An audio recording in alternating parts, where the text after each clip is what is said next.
Hello everyone, welcome to all our YouTube channel. आज के इस वीडियो में हम बात करने वाले हैं टीआईएफआर एग्ज़ाम की।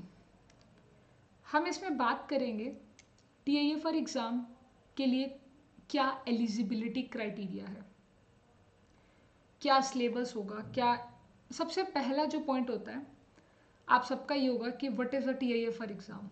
ये टीआईएफआर एग्ज़ाम क्या है, ये सीएसआईआर नेट से अलग क्यों है, ये सब आपके सवाल होंगे। इन सब पर हम वन बाय वन डिस्कशन करेंगे, ठीक है ना।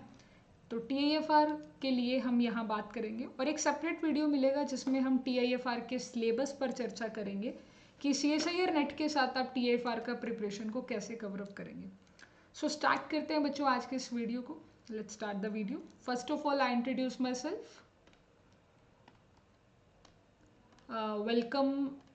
Welcome warriors. I am Alka Rani from Haryana, chemistry expert educator on Unacademy app।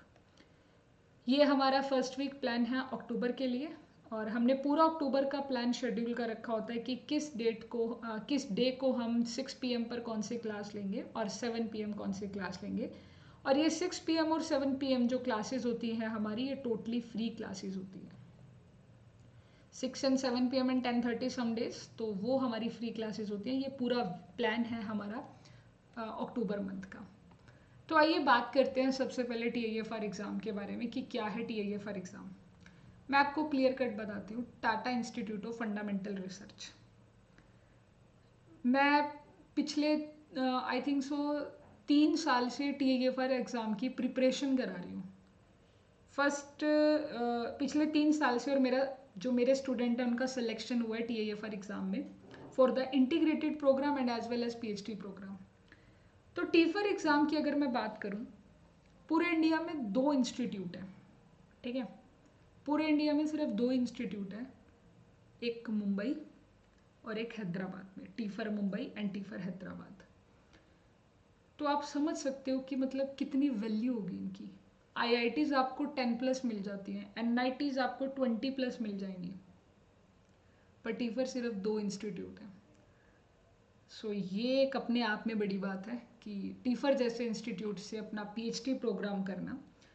And the best part of the TIFR exam, अगर आप इस एग्ज़ाम को क्लियर करते हैं तो मतलब वो मशीनें हैं यहाँ पर जो सोच भी नहीं सकते हम, सिर्फ किताबों में पढ़ी हैं। यहाँ पर आपको रिसर्च करने के लिए full and final facilities provide कराई जाएंगी, एकदम बेस्ट लेवल की फैसिलिटीज़।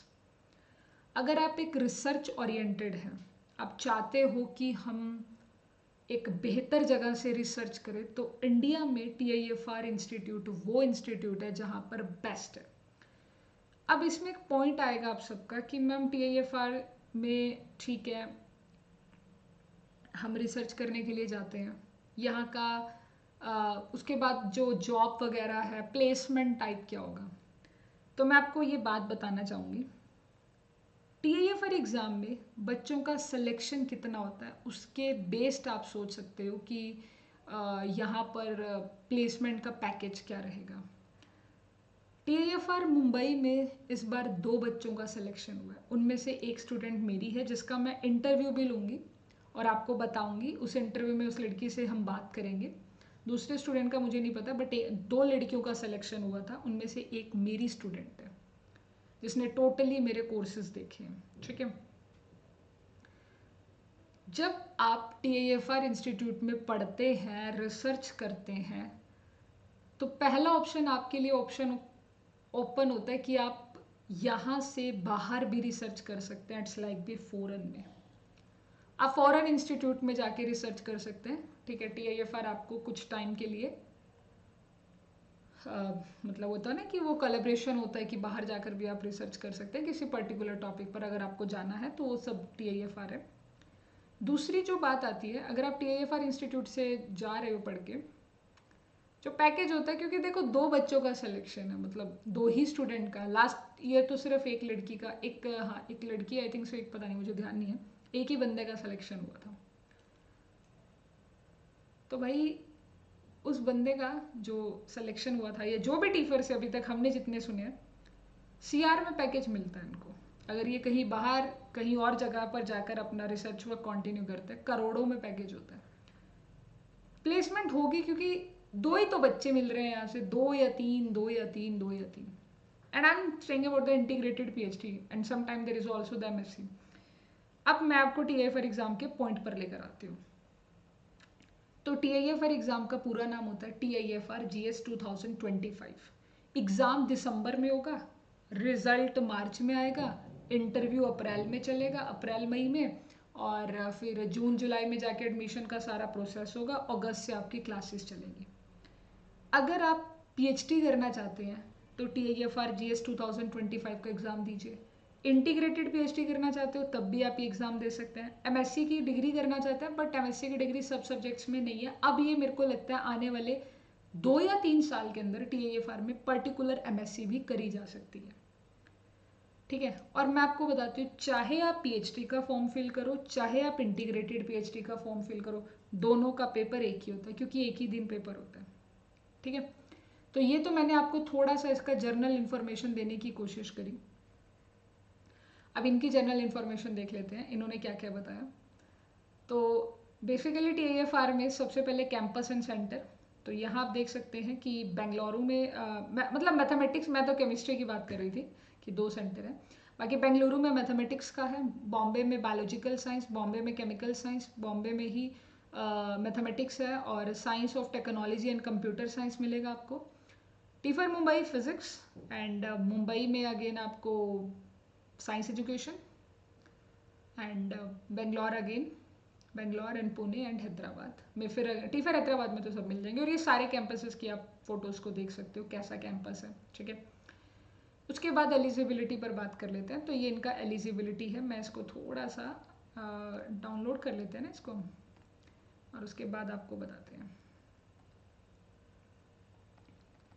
तो ये इसका एलिजिबिलिटी का क्राइटेरिया है। तो स्टूडेंट आप सब क्योंकि आप सब केमिस्ट्री वाले होंगे, मैं आपको केमिस्ट्री पर लेकर चलती हूँ। अगर आप टीफर मुंबई की बात कर रहे हो, भाई आपको टीफर मुंबई में ही जाना है, तो आपके पास ग्रेजुएशन में, अब यहाँ लिखा होगा ग्रेजुएशन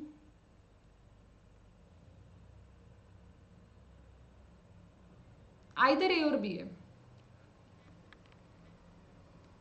हाँ, तो टीफर मुंबई अगर आप केमिस्ट्री से देना चाहते हो, सॉरी टीफर का एग्जाम केमिस्ट्री से देना चाहते हो, तो आपके पास the check box of the registration of 2025 and what is about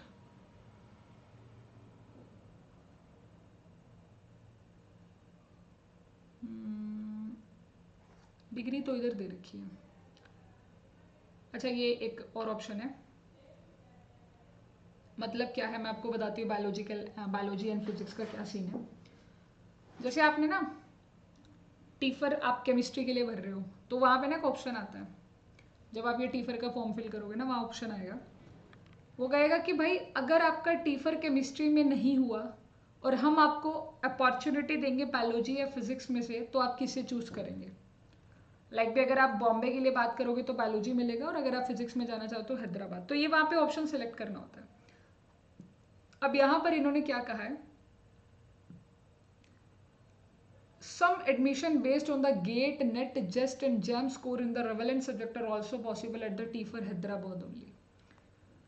TIFR Mumbai में तो सिर्फ और सिर्फ टीफर के बेसिस ही आपका सिलेक्शन होगा, बट टीफर हैदराबाद में अगर आपका गेट एग्जाम क्लियर है तो आपको अपॉर्चुनिटी मिल सकती है अगर आपका नेट एग्जाम है तो आपको अपॉर्चुनिटी मिल सकती है। द एलिजिबिलिटी क्राइटेरिया यहाँ पर दे रखा है, वो भी आइए पढ़ते हैं ध्यान से। अगर आप पीएचडी के लिए अप्लाई करना चाहोगे तो आपके पास एमएससी, एमटेक या एम फार्मा या कोई भी डिग्री, ये 4 साल की अगर आप डिग्री, क्योंकि आजकल तो 4 ईयर का भी आ गया ना, या 4 year degree holder, BE, BTech, B pharma या इक्विवेलेंट, कोई भी 4 साल का, वो PhD student is permitted to join the PhD student, वो पीएचडी के लिए फॉर्म फिल कर सकता है। मिनिमम क्या है एलिजिबिलिटी क्राइटेरिया, बैचलर डिग्री में 7.5 तक आपका या 75% तक आपका एग्रीग्रेशन होना चाहिए। ये पीएचडी के लिए है। पीएचडी के लिए आपके पास मिनिमम 75% ग्रेजुएशन में होने चाहिए, not in a post graduation, and they will not eligible for the MSc degree. अब मैं आपको ये थोड़ा सा क्लियर करती हूँ बात को। अगर आप PhD के लिए अप्लाई करना चाहते हैं तो 2 क्राइटेरिया हैं। एक वो लोग जिन्होंने पहले BSc करा फिर MSc किया, उनके लिए कोई परसेंटेज का क्राइटेरिया नहीं है। अगर उनके BSc में 60% थे, MSc में भी 60 है, फिर भी वो एलिजिबल है। पर अगर कोई बच्चे के पास 4 ईयर डिग्री होल्डर है कि उसने BE BTech B फार्मा कुछ इस तरीके से किया है, तो उसके 4 साल की जिसके पास डिग्री थी, 4 साल वाली डिग्री, उसमें 75% होना नेसेसरी है। 2 क्राइटेरिया PhD के लिए बता रही हूँ। अगर कोई PhD के लिए अप्लाई करना चाहता है फॉर ओनली द PhD, तो ग्रेजुएशन में या पोस्ट ग्रेजुएशन में कितने भी नंबर आए हो आपके चलेगा, उन्हें कोई दिक्कत नहीं है। पर अगर आपके पास 4 साल का डिग्री है तो आपका 75% मिनिमम होना चाहिए। नेक्स्ट था eligibility for integrated PhD। Integrated PhD के लिए इन्होंने कहा है कि 3 साल का अगर आपके पास BSc का डिग्री है या 4 साल वाला डिग्री की अगर वो बात करते हैं, तो फिर वही बात आती है कि भाई if they wish to obtain an MSc in addition to the PhD। For the integrated PhD programme के लिए उन्होंने वही बात कही है कि आपके पास मिनिमम 75% होना चाहिए।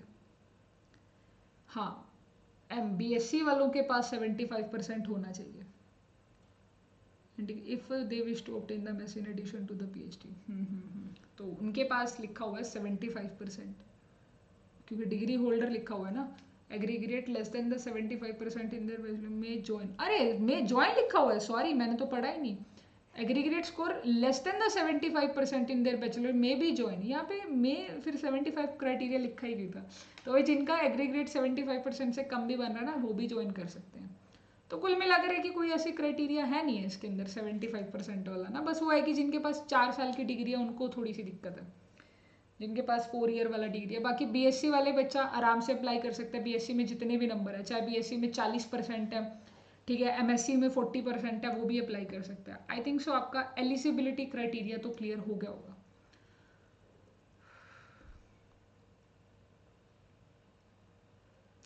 एक और है आपके पास, अगर आप केमिस्ट्री वाले जैसे स्टूडेंट हैं तो वो ICTS Bangalore, there is a no physics of life subject है कंप्यूटर, इसके अंदर ये सब्जेक्ट है, ठीक है, mathematics and PhD data science computer science. तो इसके लिए ये रिक्वायरमेंट थी। केमिस्ट्री भी अगर आप हो तब भी आप अप्लाई कर सकते हो, कंप्यूटर साइंस वाले, ठीक है। तो ये वाला अच्छा है। एक आप और अप्लाई कर सकते हो, अच्छा ये तो मैंने बता ही दिया। अच्छा PhD ओनली, वो इंटीग्रेटेड था, वो PhD ओनली है।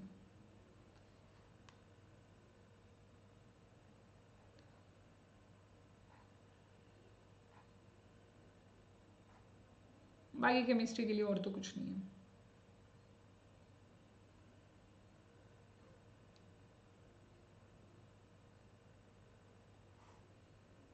साइंस एजुकेशन ये एक नया था, किसी को अगर करना हो वो एक अलग प्रोसेस है। सो बेसिकली ये था हमारा इनका एलिजिबिलिटी क्राइटेरिया के बारे में हमने बात करी। अब बात कर लेते हैं फेलोशिप की। So student receive a monthly fellowship. अगर आप वहाँ से PhD करते हो, ठीक है, PhD करते हो, तो वही JRF वाली अमाउंट है 37,000 प्लस आपको hostel accommodation HRA as applicable enhance to 42,000 after the registration. तो 42,000 आपको यहाँ पे पर मंथ फेलोशिप मिलेगा for the PhD। Integrated PhD के लिए थोड़ा सा ध्यान रखिएगा।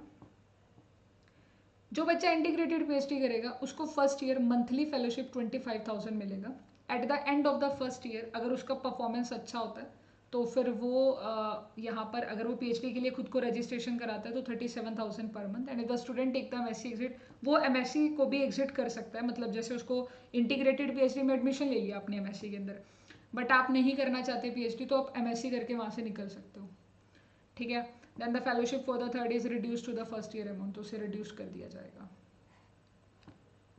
एंड डेडलाइन एंड फेलोशिप वगैरह सारा बता रखा है। और सबसे मैं एक चीज़ आपको और इसमें ऐड ऑन कर देती हूँ अपनी तरफ से।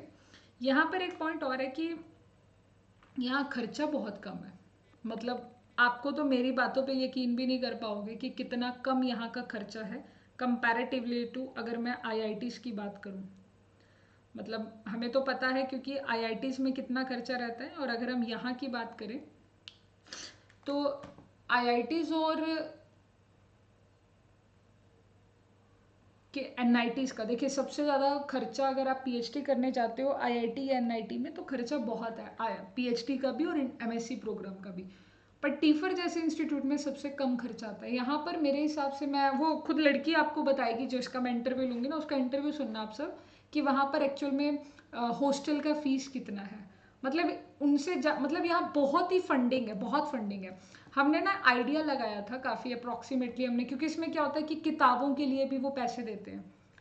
मतलब किताबों का हर एक साल किताबों के खर्चे के लिए भी पैसे देते हैं। और जो खाना है उसका जो एक साल का है वो लेस देन 10,000 है। एक साल का खाने का खर्चा 10,000 से भी कम है। तो अल्टीमेट है जी, बहुत बढ़िया है ये। तो ये बाकी यहाँ पर ये है कि अगर आप इंटीग्रेटेड PhD प्रोग्राम करते हो ना, इंटीग्रेटेड PhD प्रोग्राम में सीट्स कम है बट PhD प्रोग्राम में सीट ज़्यादा है। PhD प्रोग्राम आपको यहाँ पे 10 से 12 सीट मिल जाएंगी। तो अगर आप PhD करना चाहते हो तो बहुत बढ़िया है यहाँ से करने के लिए, फॉर द इंटरनेशनल स्टूडेंट्स के लिए भी है, ठीक है ना। और उसके बाद हम क्वेश्चंस की अगर बात कर लेते हैं। अच्छा, एक चीज़ और अभी मैं बता दूँ, इसका एप्लीकेशन फ़ीस अगर मेल कैंडिडेट है तो 1000 है और फीमेल कैंडिडेट्स के लिए 500 रुपीज़ फीस है, ठीक है। और इसका जो एप्लीकेशन है, देखिए अभी क्या है ना, इसका एप्लीकेशन चालू है। कहाँ गई वो डेट्स वाला कॉलम, कहाँ गया इसमें से, ये रहा। तो ये डेट वाला कॉलम है जी। एप्लीकेशन स्टार्ट हो गए थे इसके 21 सितंबर से, और जो लास्ट डेट है to apply for the application deadline to apply for the fee waiver request, it's 6 October. और डेडलाइन जो होगी वो होगी 6 अक्टूबर। कल इसका लास्ट डेट है। तो जिसको भी फॉर्म फिल करना है आप इसे फॉर्म फिल कर दीजिएगा जल्द से जल्द, ठीक है ना। कल इसका लास्ट डेट है तो इसका फॉर्म फिल ज़रूर कर दीजिएगा। बाकी ये कि बाद में भी आप अगर करते हो application, deadline for the priority in the choice to test centre is 13 October. तो ये क्या हो गया, सॉरी, जो एग्ज़ाम है वो 8 दिसंबर को होगा। जो इसका एग्ज़ाम है वो कब है, 8 दिसंबर को। केमिस्ट्री वालों का टाइमिंग दे रखा है 9 से 12 होगा, और बाकी and the classes start from the 1 अगस्त। तो अभी तो रजिस्ट्रेशन स्टार्ट है, तो आप कर लीजिए भाई शुरू अपना। यहाँ पर आप जाएँ तो एलिजिबिलिटी क्राइटेरिया आपने सब देख लिया, click here for the new registration click करिए और उसके बाद आ जाएगा, ठीक है। बाकी अब मैं आपको इसके साथ थोड़ा सा और बता देती हूँ कि इसमें सिलेबस क्या रहता है और एग्ज़ाम का पैटर्न। ये केमिस्ट्री का अगर हम क्लिक करते हैं तो केमिस्ट्री का ये सिलेबस आया। अब आपको हो गया बस इतना सही सिलेबस है। इन्होंने लिखा है कि भाई BSc और MSc डिग्री में आप जिस भी यूनिवर्सिटी है ना इंडिया की, any Indian university for the BSc MSc का सारा आएगा। पर फिर इसने ना कुछ स्पेसिफिकली नाम बताए। हमारा बेसिक काम होगा physical, organic, inorganic, analytical, electro, quantum, biophysics, thermodynamic, spectra. Spectra में नाम बताया कि NMR, fluorescence, IR, UV, x-ray, logic and statistic and mathematical method. Sample of questioning भी बताया कि कुछ इस टाइप के क्वेश्चंस रहते हैं and there is a negative marking रहती है। और पेपर का इंस्ट्रक्शंस दे रखा है, नो डाउट ये आप क्लियर हो जाएंगे। बट अगर आप इनके प्रीवियस ईयर पेपर चेक करना चाहते हैं तो पास्ट ईयर के सारे पेपर यहाँ रखे हुए हैं, तो आप इनमें से कोई भी पेपर देख सकते हो। सपोज आपको साइंस एजुकेशन का पेपर देखना है फॉर एग्जांपल के लिए, तो ये साइंस एजुकेशन का पेपर है।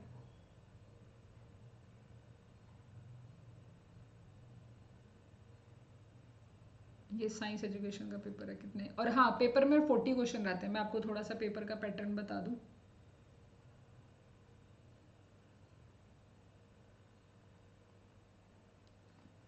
जी, तो हम थोड़ा सा पेपर का पैटर्न भी बता दें। केमिस्ट्री के पेपर में 40 क्वेश्चन रहेंगे, जिसमें अगर आपका आंसर करेक्ट होता है तो 1 मार्क, सॉरी करेक्ट होता है तो 3 मार्क, और अगर आपका आंसर इनकरेक्ट होता है तो -1 डिडक्ट किया जाएगा, ठीक है। तो आप यहाँ पे फॉर्म फिल कर दीजिए। अच्छा, एक चीज़ मुझे देखनी है, बिकॉज कहाँ गया वो बिगिन एप्लीकेशन में, not at all. Past paper आप यहाँ से सारे डाउनलोड कर सकते हैं।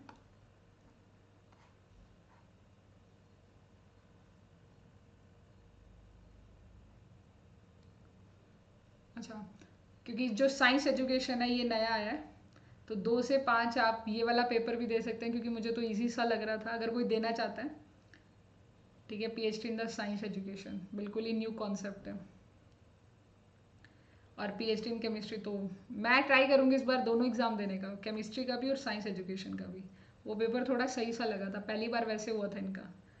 ठीक है, तो अगर ये सारे एग्जामिनेशन सेंटर हैं, ये सारे एग्जाम सिटी हैं, यहाँ पर आप देख लो कि आपका सिटी यहाँ पे पड़ता है नहीं पड़ता है। ठीक है, ये सारे एग्जाम सिटी हैं। तो अगर आप एग्जाम सिटी को चेक कर लो कि आपको ईजी होगा एग्जाम देना उस दिन वहाँ पे या नहीं, वो एक बार चेक कर लेना। फिर भी कोई डाउट हुआ तो टीफर एग्जाम के बारे में मुझे ज़रूर बताना। बाकी कुछ इंपॉर्टेंट इन्फॉर्मेशन भी मुझे आपके साथ शेयर करनी है, तो वो भी इंपॉर्टेंट इन्फॉर्मेशन हम आपके शेयर कर देते हैं। Just give me 1 minute.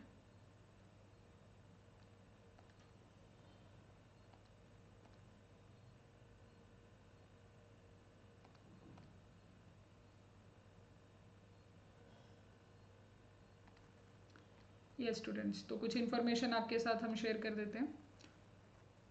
Okay,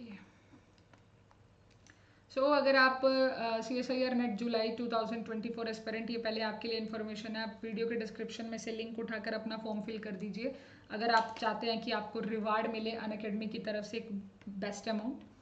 and choose the assured excellence. आपको यूज कोड अल्का कैम अगर आप करोगे तो 20,000 का सब्सक्रिप्शन आपको 10,000 में मिल जाएगा for the CSIR net exam. CSIR net assure अगर आप करना चाहते हैं, अगर आप एग्जाम क्लियर कर लेते हैं, JRF निकाल लेते हैं, तो आपका सारा पैसा रिफंड हो जाएगा। यूज कोड अल्का कैम। एंड ये सभी हमारे रैंकर्स और आप देख सकते हैं प्लस और आइकॉनिक सब्सक्रिप्शन में क्या क्या बेनिफिट है, और वीडियो के डिस्क्रिप्शन में सारे इंपॉर्टेंट लिंक्स है, आप वहां से लिंक को ओपन करके सभी इन्फॉर्मेशन देख सकते हैं। फिर भी कोई डाउट हुआ तो कमेंट करके ज़रूर बताना। Thank you so much to watch this video.